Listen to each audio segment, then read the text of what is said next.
Hello বন্ধুরা, কেমন আছো সবাই?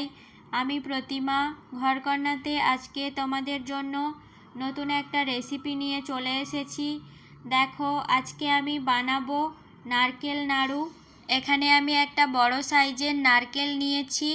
নারকেলটা ফাটিয়ে শাঁসটা তুলে নিয়েছি। এইভাবে ছোট টুকরো করে নিয়েছি। এবার একটা মিক্সি জারে দিয়ে এটাকে একটু ঘুরিয়ে নেব। খুব কম সময় ঘোরালেই হবে, বেশি পেস্ট করা যাবে না। আমার কাছে নারকেল কোড়ার মতো সেরম কিছু ছিল না, তো তোমরা চাইলে নারকেলটা কুড়ে নিতে পারো। আমি মিক্সিতে পেস্ট করে নিলাম। দেখো, কড়ায় সামান্য একটু ঘি মাখিয়ে দিচ্ছি যাতে তলায় লেগে না যায়।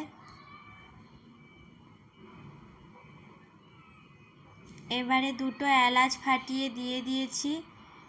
এবারে নারকেল কোড়াটা দিয়ে দিলাম, চিনি দিয়ে দিচ্ছি।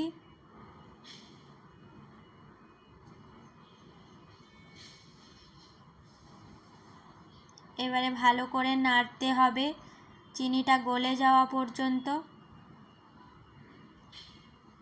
নারকেল নাড়ু বানানোর সময় তাপটা একদম লো ফ্লেমে রাখতে হবে, না হলে নিচে পুড়ে যেতে পারে।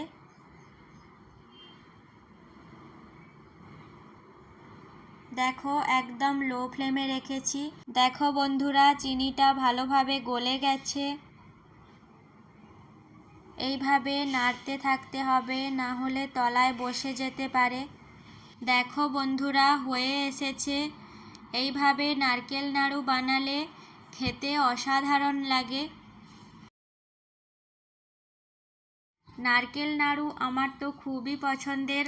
বন্ধুরা, তোমরা কারা নারকেল নাড়ু পছন্দ করো কমেন্টে জানিও। আর তোমরাও আমার মতো বাড়িতে ঝটপট নারকেল নাড়ু বানিয়ে ফেলো। নারকেল নাড়ু এইভাবে বানিয়ে 15 থেকে 20 দিন স্টোর করে রাখা যায়। দেখো, হয়ে গেছে। এবার আমি নামিয়ে নিচ্ছি। একটু গরম অবস্থাতেই নাড়ুগুলো বানিয়ে নিতে হবে।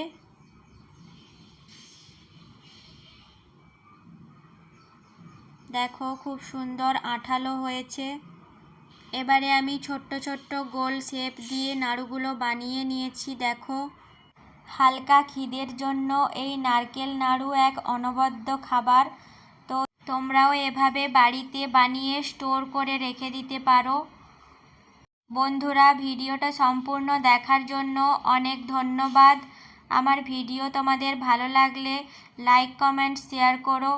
আর আমার চ্যানেল থেকে আরও নতুন নতুন রান্নার রেসিপি পেতে আমার চ্যানেলটাকে সাবস্ক্রাইব করে নিও।